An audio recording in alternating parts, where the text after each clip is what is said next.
Sounds good. Are you going to share slides at all, or are you just going to talk?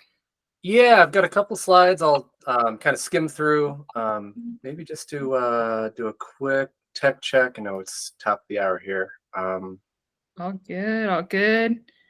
It's our first time, so we've got some, grace in figuring all this out, right? It's going to be great, though. Cool. Maggie's on my team. Hey, Maggie.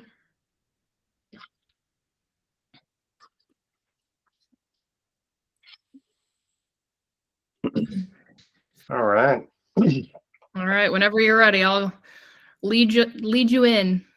Cool. Hi, Nelson, by the way.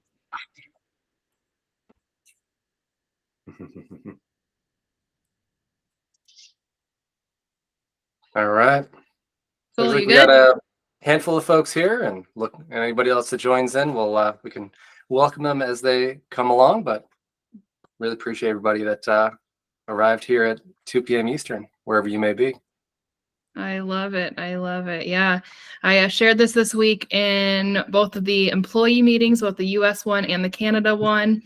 So we had lots of staff that was interested in joining either this one or in the future. And then we've had lots of agents interested in joining it as well. So yeah, appreciate those of you that are here. That's awesome. So yeah, I'm going to roll us in here. Today's speaker is Seth Mansur. Am I saying Mansur right? Or is it Mansur? Rounds with answer. Got it.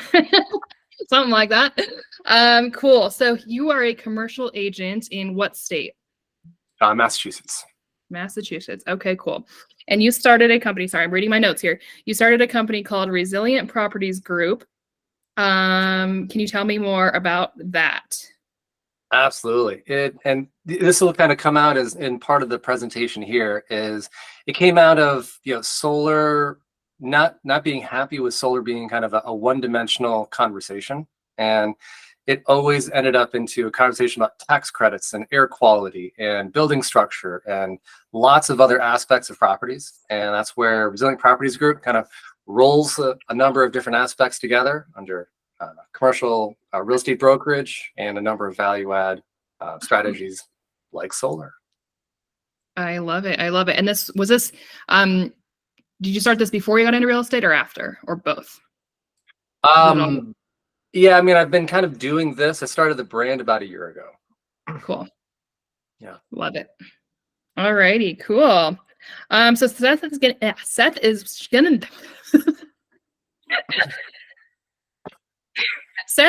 be sharing about top 5 considerations with solar and energy that real estate agents should consider. So yeah, Seth, lead the way. So because I clearly can't talk today, it's all you. Well, it is all good, TGIF, everyone. So great to have you with us, and so I usually am on Zoom or Teams. So for anybody that is also kind of new on the Google Meet side, it depends on where you're logging in from. Looks like you might be on computers. Nice little dashboard at the bottom, and if you're looking to kind of change the view, there's some 3 dots, and it's change layout. So that's if you want to still be able to see faces and screens share, or just the screen share to kind of maximize your screen. One fun little tip trick there. So let me go ahead and share the screen. And if I just get a digital thumbs up, if there is a screen about being an energy savvy solar real estate agent on your screen. I see Nelson nodding. Thank you, Katie. Appreciate it. Welcome, John. Good seeing you. All right. So my quick backstory: I grew up in a contractor house. So my father's a carpenter, construction foreman, and grew up all around projects. And so after I got out of the Marine Corps, I was looking at kind of what I was looking to do. And I got one of those postcards in the mail about, hey, I can choose my energy rate. I'm here in Massachusetts. And I was like, oh, that's nice. I could choose my energy option. And I subscribed to a wind farm somewhere here in Massachusetts or other. And it was about a year later that I kind of got the construction bug, and it kind of tied to my growing up, where I was really able to understand and see how solar and other types of projects can really have a measurable impact on properties, economics, health, safety, and the wider environment. So it's really, so today's goal is, not a long drawn out presentation. It's about five slides. Go through them pretty quick. And goal of today and all these future Eco-Symposiums is really an opportunity to have a topic and then hop into whether it's breakout rooms or kind of a larger forum and just get to know each other, chat about different ways everybody's kind of using eco in their real estate work. And so we'll go from there. So next slide up, top three things is I'm going to begin and end with this slide. So ask questions, disclosure, and communicate. And so just like anything you find new on a property that you're just not sure of, you're like, wow, I've just never seen a property spin. Well, there's one listed in or getting listed in southern San Diego that is a house that turns. If I was listing that house, I would ask a lot of questions. So just like that, ask a lot about solar, right? And we'll get into a whole list of questions you can ask. And then disclosure, right? You don't want to lose your commission. There was a residential real estate agent in Massachusetts lost their commission last year because of solar. They said, they looked up, they saw, oh, there's some solar in the house. Oh, that's great. Yay. And they just didn't ask any questions. And it turns out it's a third-party owned system. It was $16,000 to buy out the project. And so the real estate agent and their broker were not happy. The buyer got a great deal. So it all depends on which side of the transaction you're on. And so again, here is, whichever side, whoever you are representing, my hope is that I'm helping arm you with enough to be dangerous and keep yourself and your clients safe. And then last thing is communicate in writing. As soon as there's solar, call me up, call up anybody that you know is in solar. It's not, there's a lot to it, but and then one of the things that when I started doing trainings for real estate agents back in 2016, Rhode Island Association of Realtors saw me do number of presentations at a home show in Providence. And they said, wow, you seem to know a little more than the guy that just knocks on my door and is cold calling me. We're getting a lot of questions from our real estate professionals about solar. Really, it's a lot of hate mail. It's messing up my transactions. I'm about to lose this deal because of solar. It's going to cost my client and the entire amount of money they thought they were going to earn after paying off the mortgage. And so we created a 4-course series. And what I quickly realized was most agents hadn't gone solar, hadn't really gone down the wormhole, so to speak. They're like, why would anybody encumber their house with this, new technology? It's a total disaster. It's a total mess. And so if you kind of isolate that, like, yeah, okay, there are problems with solar, but there's a whole lot of reasons why somebody signed the contract and made it happen. So getting into some of the other considerations.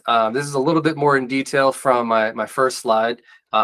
Jump into the solar deployment forecast. So George W. Bush created the 30% tax credit back in 2005. So it was under a Republican president. Obama extended it. Trump extended it. Biden, Freudian slip. Biden has extended through 2030. Not sure who the president's going to be in 2030, whether or not the tax credit for solar is renewed. But you can see there was a potential for it to not get extended in 2016. And so there was a huge run up in projects. And then it ended up being extended. So a whole bunch of projects that would have happened in 2017, 18, and 19 were all smashed into 2016. And by smashed, they weren't actually all done. There's something called safe harbor. So as long as you pay 5% of the solar project, you can keep it on your tax record for that particular year for some period of time. So there's all sorts of tax gains involved in why solar is happening in certain years. The big thing on this graph here is the bulk of it is large scale utility solar. So that is 50 to 100 plus acres. Bottom section is residential. It's growing at a pretty regular, slow clip. And the middle two sections that really haven't changed a whole lot are commercial and community solar. A lot of nuances, a lot of market issues, a lot of market challenges. Commercial where I spend a lot of my time. There's a different, as opposed to residential, right? You own the house, you have a mortgage, single family detached house, straightforward. Who pays the bill for the utility, the electric bill? Who pays the rent? Sorry, the mortgage. Commercial, it's very different. You have a whole lot more, a much higher percentage of leasing and tenants, and that just creates a little bit of a different gap. So you might have a high credit tenant that's got a 10-year lease, but the solar panels, are going to be on there for 20, 30 plus years, generating value. Who captures the value? How do you codify that? All sorts of challenges. There's a number of structures that have been created to help kind of fill in some of these gaps. But it's one of the reasons commercial is both the smallest and I think is one of the largest growth areas for solar. And then for anybody interested, we'll email out this slide deck and a companion resource guide that I put together. And a nice little link here to Consumer Affairs. This link here is one of, I'd say, the best at summarizing and just pulling together a ton of information. What is solar? What are solar panels? How many solar panels? How many solar projects per residential house per state? A lot of really interesting, useful metrics. And so if you're coming up against somebody that is really dismissive of solar, it's like, well, cool. I'll take all of those listings and you can have, and then I'll continue to compete with the other ones with you. And so that's the other part. I like to show this graph is even the greatest naysayer who, whether it's aesthetics, economics, a whole host of reasons why people have not liked solar. It's like, okay, great. Even if you pull the plug on all new construction of all new projects, guess what, folks? There's about 3 million projects across the United States. So those of us that are dipping our toe in the water and understanding this whole solar phenomenon, guess what? We're going to get a lot of those clients. And by marketing and using some of what I hope are some useful, smart words that I'm going to share today, it'll help position you in your network as the go-to real estate agent or real estate professional to capture some of those. John, what you got, sir? I'm looking at the chart, and I'm a geeky chart guy. Do you know what installed capacity means? It is. So that is when it is physically installed. And now where things get a little bit skewed is the tax credit game. So a number of those projects that are now installed were credited to 2016 for tax purposes. So this is what has been, so installed capacity megawatts DC. So MW is megawatts and DC is direct current. So appreciate the walk. So solar panels are generate direct current electricity, just like your car, right? So if you want to plug something in your car, you need an inverter. You can't just plug an AC regular 2-prong or a 3-prong plug into your car because it's direct current. You have to invert it. And so solar panels right now they're running about 400-watt panel is an average size panel. I won't get too far into the specifics of technical stuff here, but commercial panels are about 20% larger, and that just comes from commercial roof surfaces are larger, and so you have less person hours per installation when you're physically moving a larger panel. When you have a smaller panel, residential, it fits around to lots of hips, valleys, dormers, and funkier roof surfaces. So one little thing about, and so 400 megawatts. So if it was for easy math, if it was a 500 kW panel, 2 solar panels would equal 1 kW, and then 1,000 of those, or in 2,000 panels, would be 1 megawatt DC of solar. And then to confuse things even more, you have DC and you have AC. Utilities care about the AC side, and DC is really what you're generating the electricity on. And so happy to delve into a little more technical stuff. I'll just make sure, jump into a couple additional, I actually got ahead of myself earlier. Four major trends driving solar. These are some of the things. Love to really kind of dialogue on the mastermind here, coming up in about 15 minutes.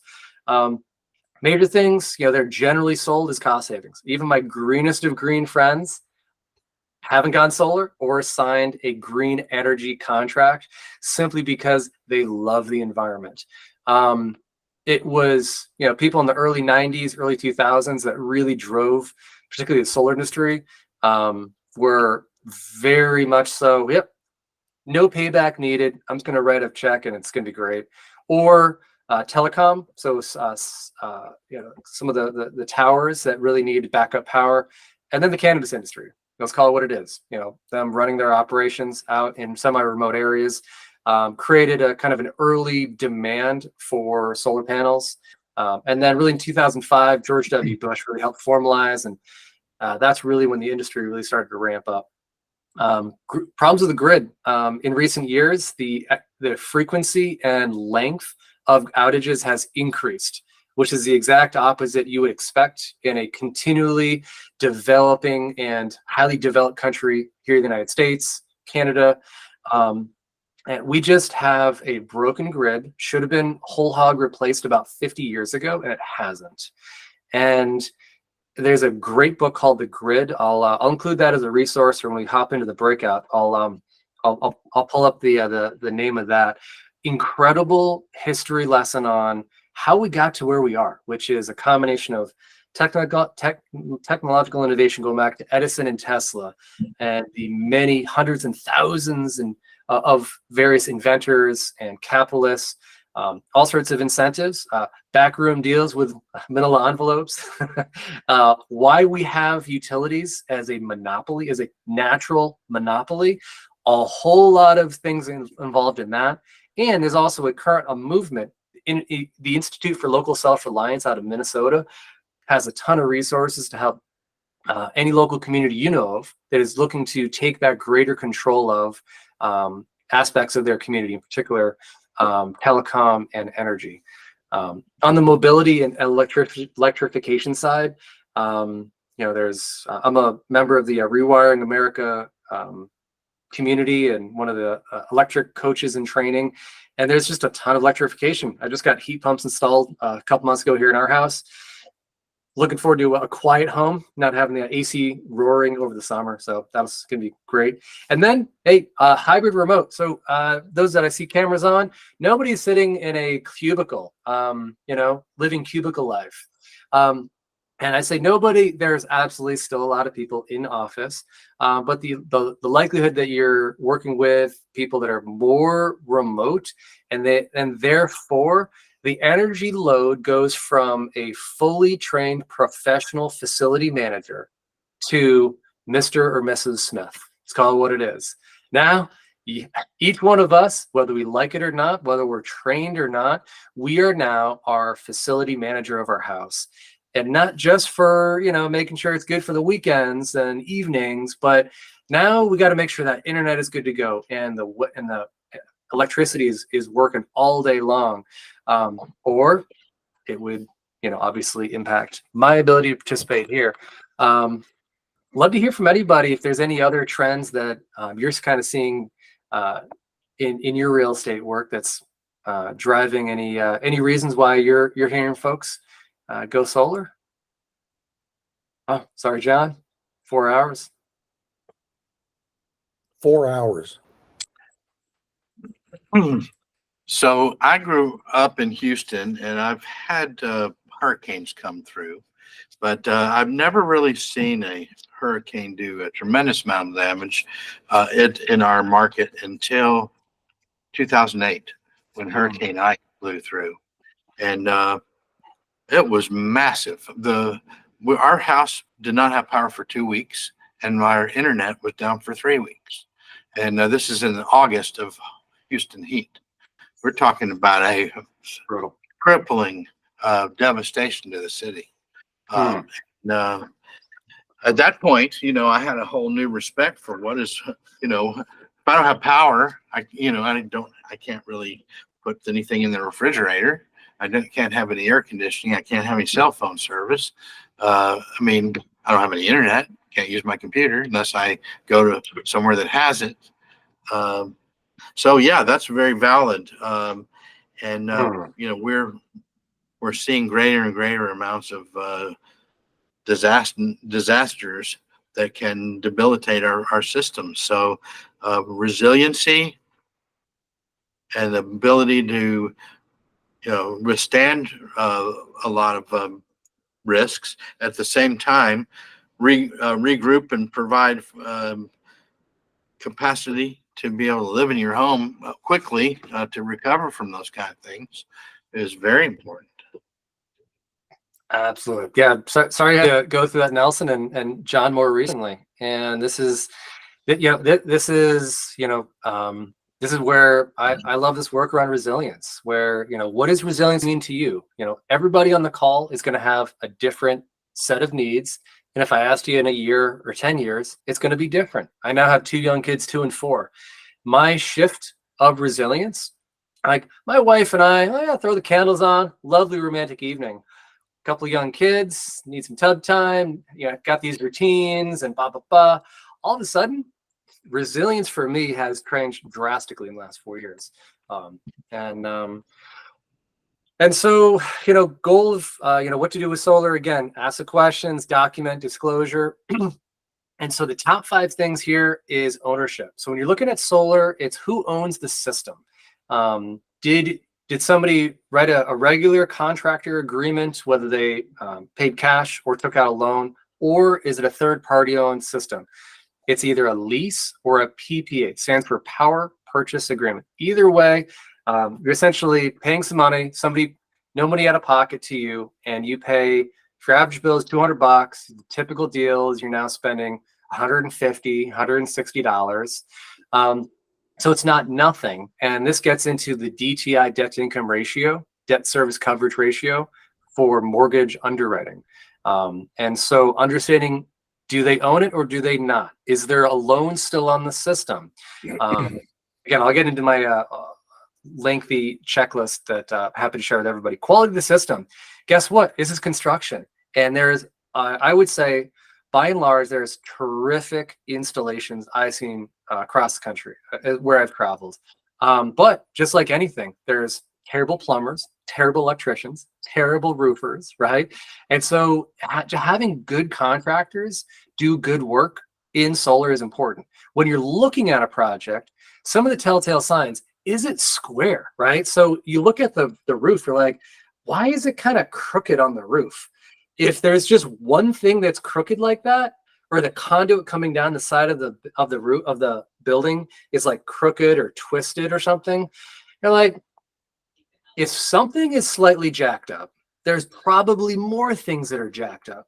So if you're representing a buyer looking at that house, I would say buyer beware. Look at that just as you would a crack in the foundation. Like, do you want to take this on?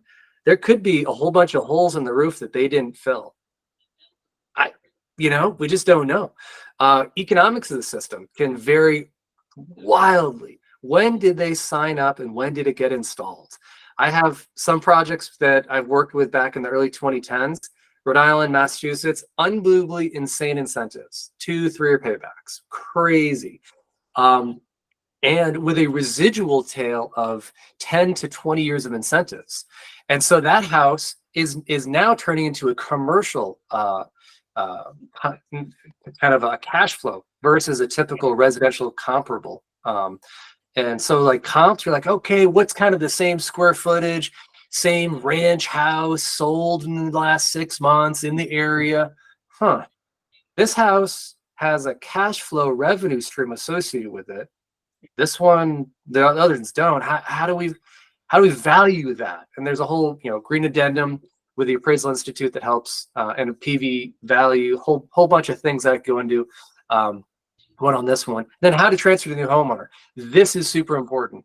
Every solar company in their marketing says, no problems, we've never had any issues.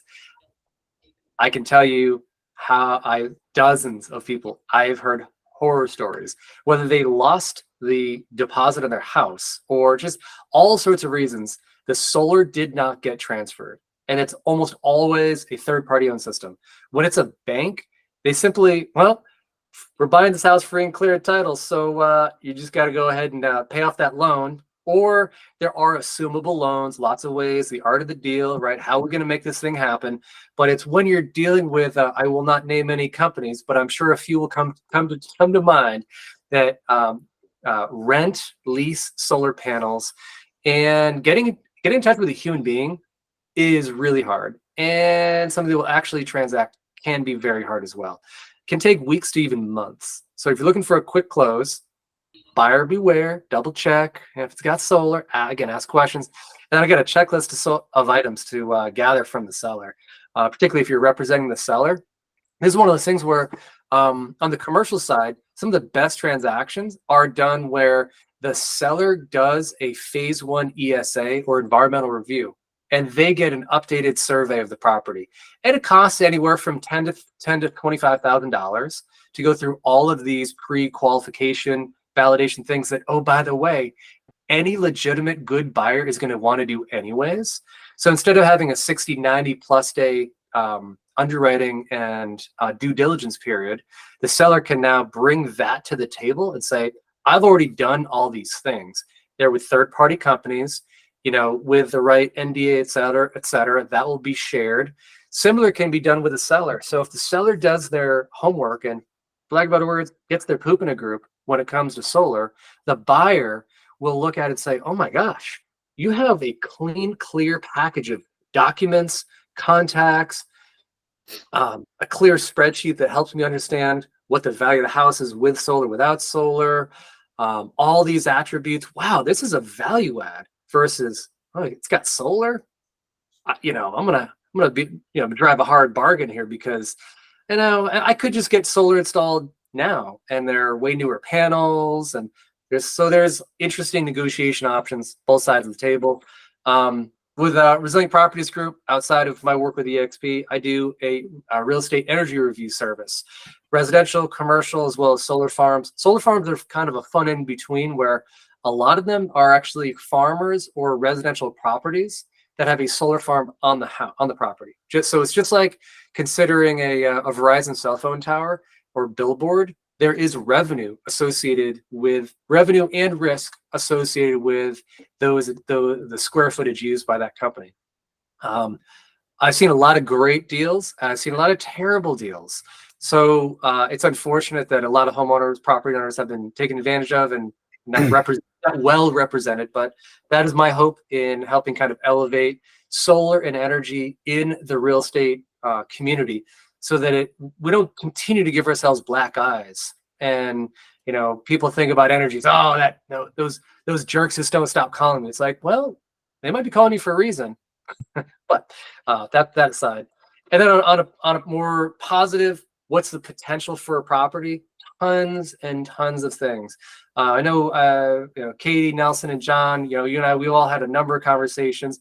I look at this from a permaculture, sustainable landscape, really a sustainable package perspective. And this is just a handful of property upgrades that can kind of fall within the energy realm, using energy, creating energy, controlling energy, preheating, pre-cooling buildings to avoid some of the heating and air conditioning peaks of August or January. All sorts of amazing things that can be done. And it all depends where you are, what utility, what type of asset you have, what's the time horizon. Are you looking to sell 1 year, 5 years? A lot of things you can do to stabilize using energy. And again, I'll share all the slide deck for anybody interested. Top 3 things around solar in particular: ask questions, disclose, and communicate early and in writing. So I'm going to close this real quick and then open up this 3-page document that I put together, and a ton of helpful resources. So as you can kind of see my cursor turning to a little arrow here. So that consumer reports is the one that I mentioned. I should have done a new tab. Well, anyways, there it is. 3.2 million homes. Just a treasure trove of information. I mean, if you scroll all the way down, here it is. It's about halfway down. So great state of Texas, 2.2 million solar powered homes. And Texas is on track in the next 2 to 4 years. I forget the exact length of time, overtake California for the quantity of wind and solar. I think there are already more wind in Texas. So anyways, when you strip away the political things, which is next to impossible, but if you do as much as possible, it's incredible what states are like, ooh, Oklahoma? Wouldn't have thought them as a wind powerhouse, but they are. And then a few different things, high-level checklists to consider. Getting in touch with your broker, which I don't think I put that on my slide deck. Make sure you communicate early and often with your broker so you don't get into any issues with your higher up staff, etc. And then here is my checklist. I've been kind of curating this over time. This is a lot of information, and at first glance, some people be like, "Oh yeah, cool. I'm just going to take this and run with it." Others will be like, "What? What's a solar energy energy contract of this?" All the various things that, frankly, and some of the things here, like getting all the documents from the project, most that I meet and commercial or residential don't have any of this, and I think it's well worth your time. Go back to the contractor, get the certificate of completion, get the permits, get all the documentation, get it in a clean and tidy. We call it a data room for like financial purposes. Just get in a nice Google Drive folder with nice organized labels, and then it's all right there. And then you don't have to go hunting. And unfortunately, like any contract industry, solar contractors go out of business. There's a number of them that have. They've bitten off projects that are too big. By the time they needed to buy the solar panels months or a year plus into the project, the price of solar panels doubled because of some tariff or other. And now the solar contractor is out of business. And so it doesn't matter if they have a 20 or 30-year warranty if they went out of business. I'd take a 5-year warranty from a company that knows what they're doing, they're local, and oh, I see someone who just from Hawaii just joined. So Hawaii has been installing solar for a long time now. And funny enough, and I'll end with this, the Massachusetts utilities are referencing and now using Hawaiian inverter standards. Because in Hawaii, it's probably obvious, you can't export energy out of Hawaii on electric lines. It just ain't going to happen. And so they need to be very conscious of the management and load management of their grid. Here in Massachusetts, we generate too much electricity. We can send that power to lots of states. Texas, you decided to have your own power grid and only have a couple of interconnection points to the east and west coast of the United States. So that's one reason why the power outage ice storm of, I think it was 2021, was as debilitating as it was, because they just have so few transmission lines that cross the great state nation of Texas to the rest of the lower 48. So I'm going to pause there. That was about 13 minutes longer than I had initially thought. But really goal here for these Eco-Symposiums is to not have a yak fest, a presenter just yakking the whole time. Love for everybody that is available, join with cameras on if possible. And so we have time, and depends on how many are active and to either hop into a dialogue. Hi, Christina, how are you? Looks like we've got at least 4. Maggie, I'm not sure if you're still with us. But I think she said that she was just going to be listening in, so she probably won't participate much. Yeah. Okay, super. Well, 4 of us, how about this? Let's just let's jump in here. Maybe we'll hold off on a breakout room, and love to hear from anybody. What questions, thoughts, what comes up? John. Question for you. So I had this question actually a couple days ago with a home owner. We were looking at some property to take his listing. We actually took a tour around the neighborhood to just kind of look at what his competition looks like. And there were 2 homes with solar. The solar panels looked old, or probably here in Florida, just worn down faster than maybe we all thought. And the question came up from, it was a husband and wife, and she asked me, she said, okay, I'm a little bit confused about solar. I thought, uh-oh. Hope I can answer this. If the average person in America owns their home for, I think the number is 7 to 10 years, but I believe right now we're getting up to like 11 or 12 now because of things. I just looked that up. It's 13.2 is the average tenure for a home. Wow. Okay. So it's been rising. So that probably bodes better for solar. But the question was, if the average, let's say 9 years that I'm going to own this home, what's the benefit for me to invest in solar for my residential house now if it's going to take X years for me to get maybe back to break even or something like that versus the investment? And I just said, you know what? I'll tell you what the answer is at 3 o'clock Friday afternoon. You all be all stressed out. I got to say something real smart here. Let me answer your question in two ways. One, not answering your question directly, and that is, think about solar and the cost of solar in a amortized out in a monthly electric bill, right? So people are used to, all right, I got $200 a month electric bill. Okay, cool. I can wrap my mind around that. $200 a month.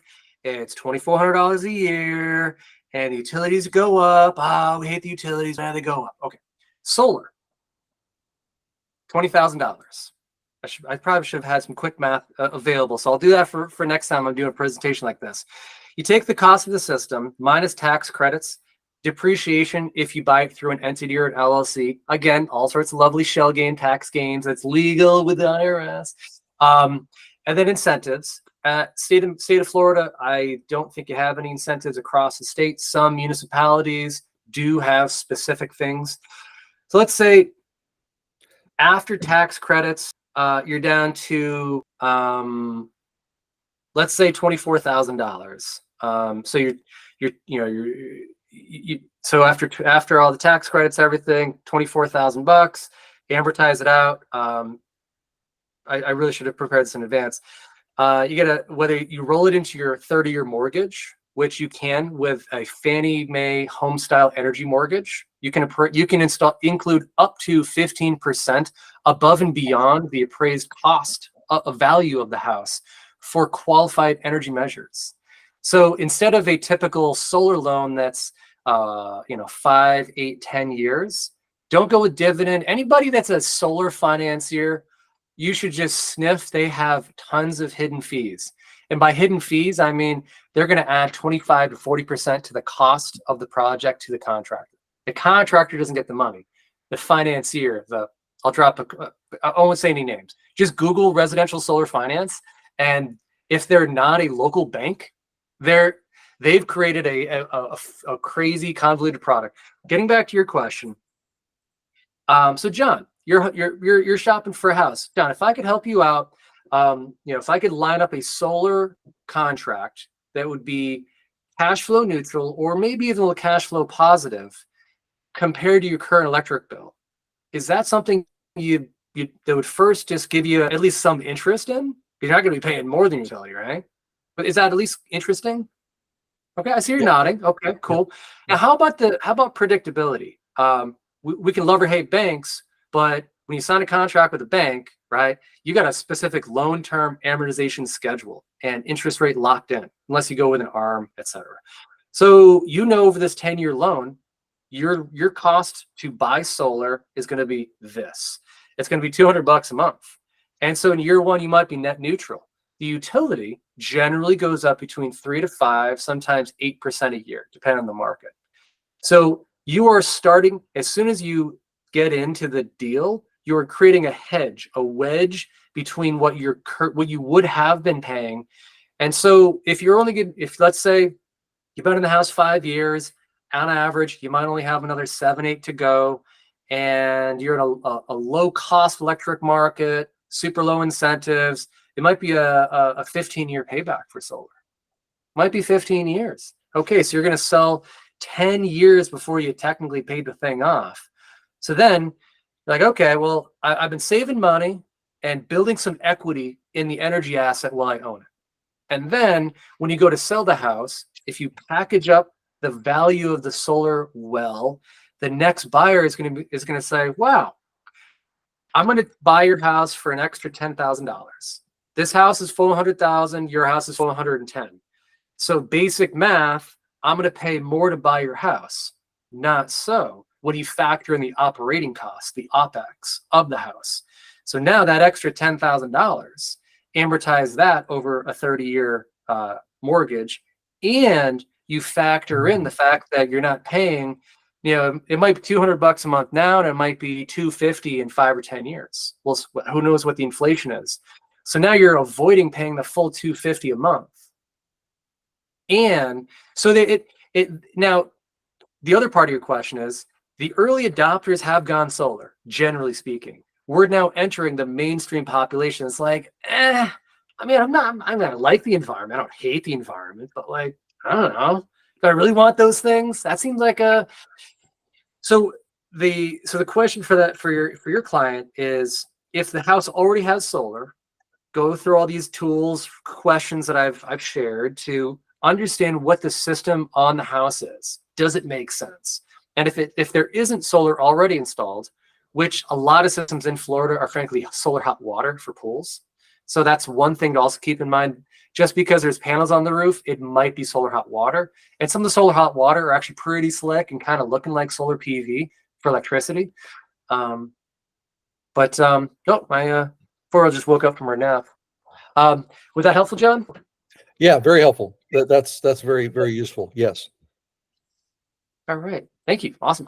Christina, what's Hey, bubbling up for you? I totally missed your presentation. I'm so sorry. I just found out about this like literally right now. Super. Welcome.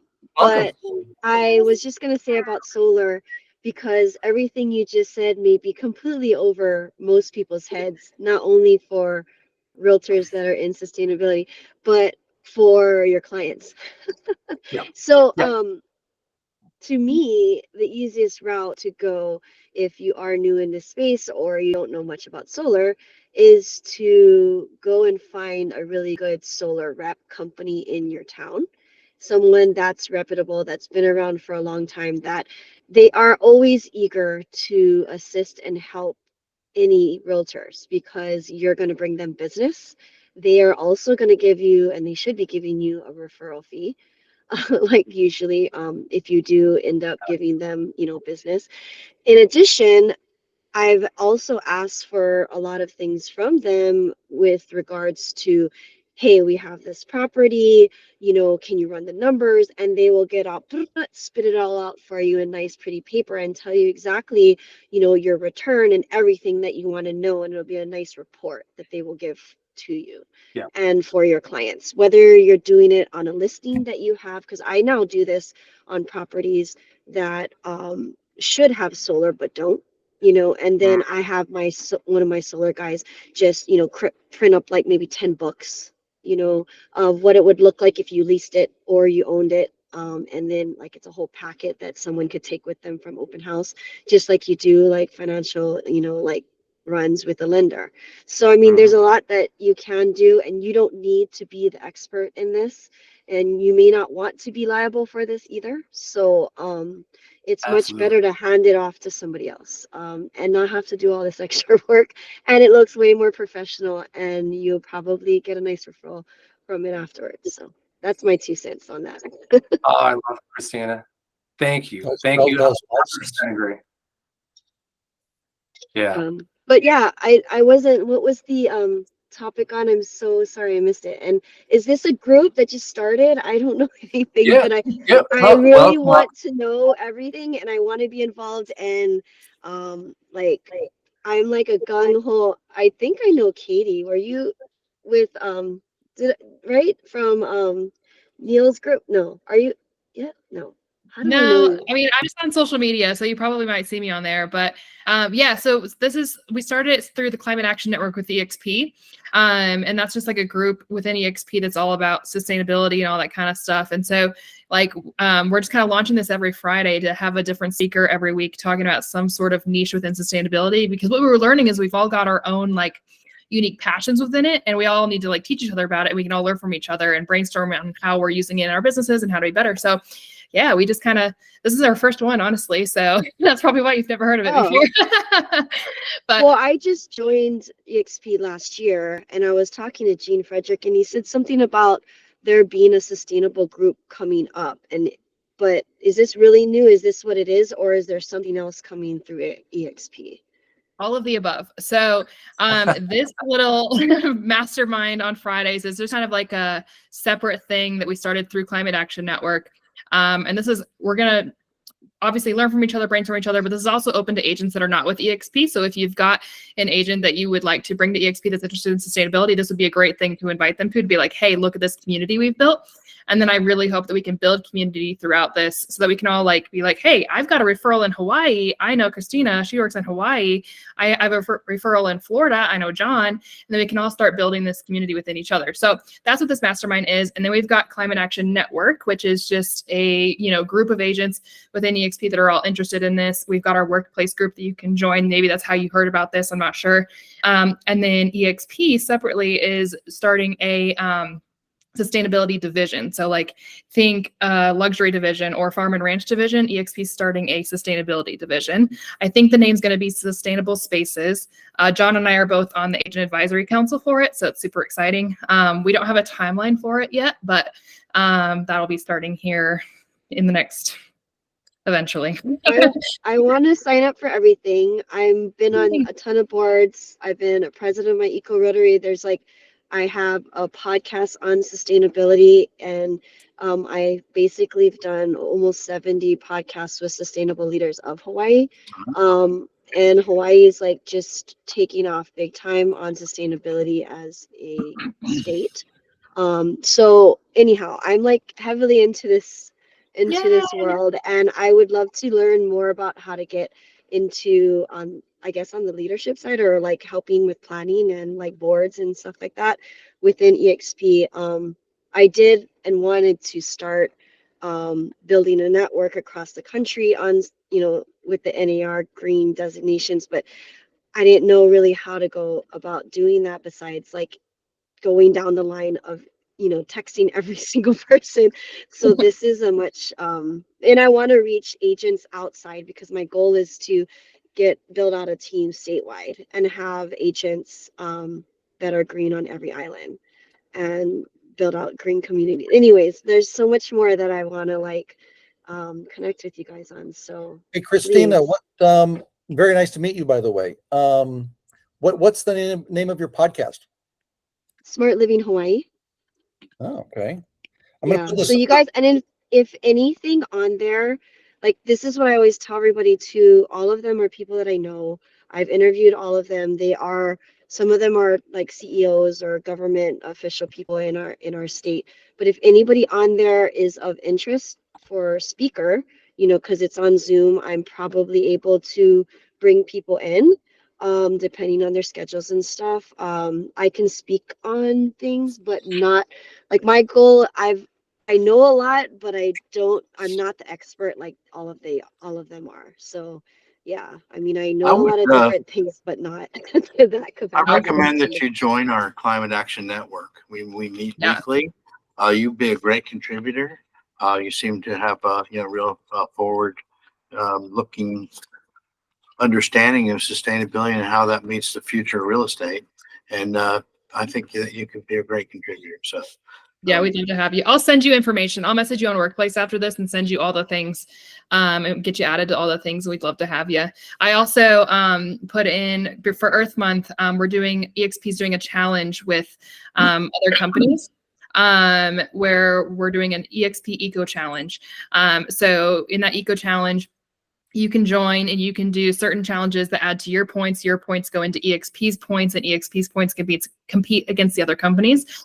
So it's open to agents, staff, your clients, your sphere, your other agents, whoever wants to join, whoever's passionate about this. We're trying to get EXP's points really high up there on the board.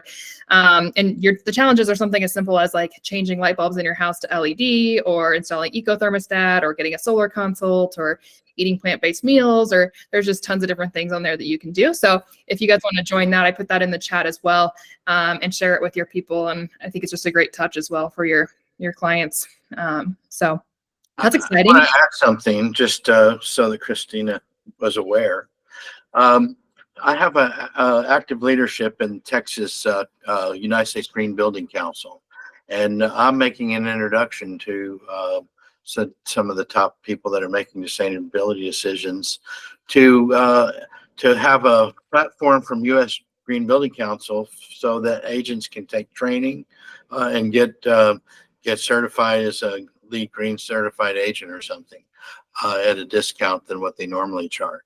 And I think yes, GBC celebrated its 30-year anniversary this last 2023, and they are very experienced in training people about sustainable actions to take. Yeah, I'm on the Hawaii chapter for them, and I'm actually in a mentorship program with an architect in Ohio. We just started. Awesome. But like I've tried to mentor with people on development, but there hasn't really been anybody for me, so I just took whatever I could get. So yeah, no, I'm more than happy to get connected. I'm actually really excited about this. I did just join the EXP Luxury, but I'll be happy to join this group too. Because to me, like high performance homes, it's like where everything, like the trend setting of luxury really starts, and everything is moving in that direction. And I just feel like this is the wave of the future. Like this is where things are going to just be the standard. And realtors just don't realize this yet. Like they really don't, and they just don't see the importance. So I'm moving now into, I think, education. And now that being with EXP, it makes more sense to educate realtors that aren't from, so now I'm looking at joining on the board and, trying like our board here and being more into education. I'm working with FIAPSI. I don't know if you guys know who that is, but they also are really tied heavily to the United Nations and the World Habitat Day. So there's a lot with sustainability and the SDG goals that are tied into. So we have a class, a CE class that we're working on putting together on SDGs and how it relates to real estate. So there's just a lot that, I would love to now be connected with other EXP agents across the world. So that's really cool. Thanks. Yeah, I love that. I love that. And if you ever want to be a guest for an upcoming Eco-Symposium, I'd love to have you and just kind of learn more about you and what you're up to and how you implement it in your business and everything. We're looking for a guest for next week if you're open. I don't know if I'm ready for next week, but I think I've done I should go look back at my slides and maybe I can edit it, but I did a slide, I did a presentation on something somewhere where like bringing your business, making this your niche, but bringing it into your business. There's a lot to say about that because it's not something that you could just, forget your rest of a business. It's like kind of blending it, and there's a lot of different avenue or things that I've done over from 2017 till now. So yeah, I'll be happy to share, but maybe in a little bit from now. Yeah. Whenever you're ready, let me know. Christine, hello. How are you? I don't know if you're available to talk or not, but welcome. Christina and Christine. I just had a meeting with four Seths out of about 10 people. There was a lot of stuff the other week. It was pretty funny. Other day. Well, this was great. This was really awesome, everyone. Yeah, it's great. And nice start, Katie. Yeah. And it was an interesting subject matter, Seth. You did a nice job there. Appreciate it. Really like something we all need to learn more about, honestly. I mean, like, I didn't really chime in too much, but solar is so like overwhelming and scary, like especially if you're just working with clients that aren't really like into it and you just happen to find a house that they really like and it happens to have solar, and suddenly everyone's like, I don't know. And like even me, like, I mean, I've done a couple deals with solar, but it's been a while before I was really interested in sustainability. And I just remember being like, I don't know what I'm doing. And like, like John was saying, like you see the panels and you're like, those look like they're from 1995. Like, are they still working? How much longer do they have? And then you're like, is there a solar panel inspector?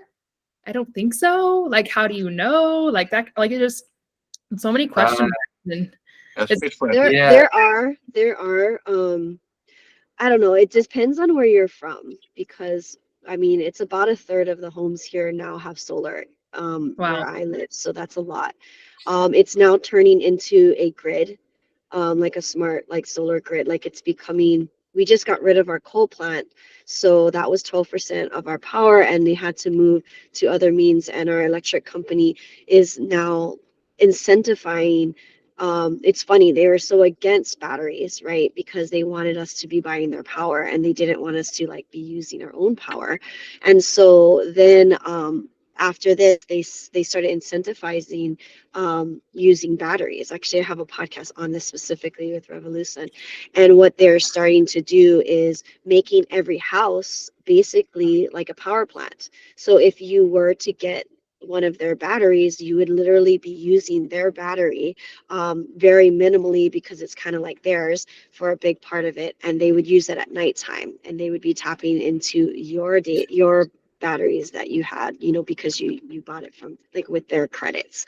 So they would have a certain amount of usage and stuff. So they're doing that now to where houses, so we don't brown out, how we're using our power very differently, and every house becomes a power plant. It's a really interesting that Hawaii is becoming like starting to test these things. So Yeah. This is why we need you on here, because you got a really interesting perspective on stuff. I'd love to learn more. That's awesome.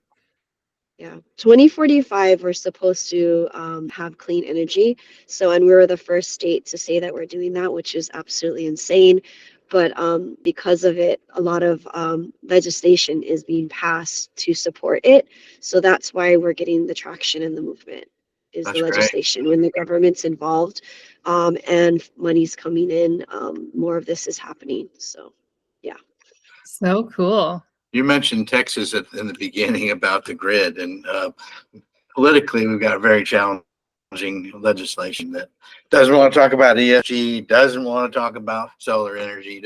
The grid, yeah, if you put solar energy and have excess battery power, we won't buy it from you. So, we don't care about it. We don't want to give you anything.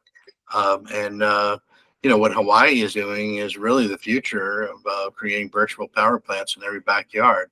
And that can create a whole lot of resiliency and,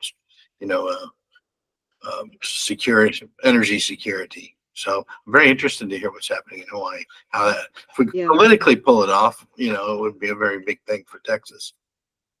Yeah, well, solar's just one thing. Our biggest problem is actually food security, because we import 95% of everything that comes into Hawaii, and we will royally be screwed if we stop getting the ships coming in. So my mission really is to build out more regenerative with food security type of communities, that within the existing communities, and then also new development that's going to incorporate like food growing for the community. So there's a lot going on with that. And I have like a couple developers interested in doing this, and we have the design and stuff, and it's like I need the money now. So it's like they need the money now. But yeah, there's just a lot. I mean, I'm excited to share. So whatever we can do to connect would be great. I What put my time is it there? information almost 9 o'clock. So I don't know where all of you guys are from, but We're at I'm always having to be Central up at Time. like It's almost a lot 2. of these meetings at like 5 or 7 to jump on to EXP 5 meetings o'clock in usually. Florida. No, when I saw that, I was like 2 p.m. I'm like, wait a minute, 2 p.m. Like that's like, oh my gosh, that's right now. I should just jump on and say hi. Yeah, no, I'm glad you did. I'm glad you did. Our weekly Climate Action Network meeting is, I guess, 11 o'clock Eastern time, which would be when you're in bed, like really early for you. I bet. Morning. Oh no. Yeah. What time is it? 5? 5 in the morning for I'm you. usually up by 4 something. So I mean, I'm busy. I won't be able to talk as much, because I could probably listen in, but other than that, yeah. Because I've got the kids and getting everybody ready for school, trying to get some stuff done before the kids get up. So Yeah. We have a lot of talented people in our network, and we're looking to build it. So however you can connect, we appreciate it. Yeah, I'd love yeah, it. that'd be awesome. Okay, Glad cool. we found you. This is great. Yay. Okay. So I gotta go, but thank you everybody. It was a good session, and see y'all next week. Thank See you you, next Seth. time. That was very informative. Yes, thank you, Seth. That was awesome. And I'm gonna Awesome. Please post- message me or email me, I guess. I will, sent it in the message. Okay, thanks, guys. awesome. Nice to hear Yeah, you. I'm gonna post Yeah. this recording in Workplace too, so we can refer back to it if we need. Mahalo. Perfect. Bye. Mahalo. That's great. Awesome. Take care. Take care, See guys. ya. Thank you.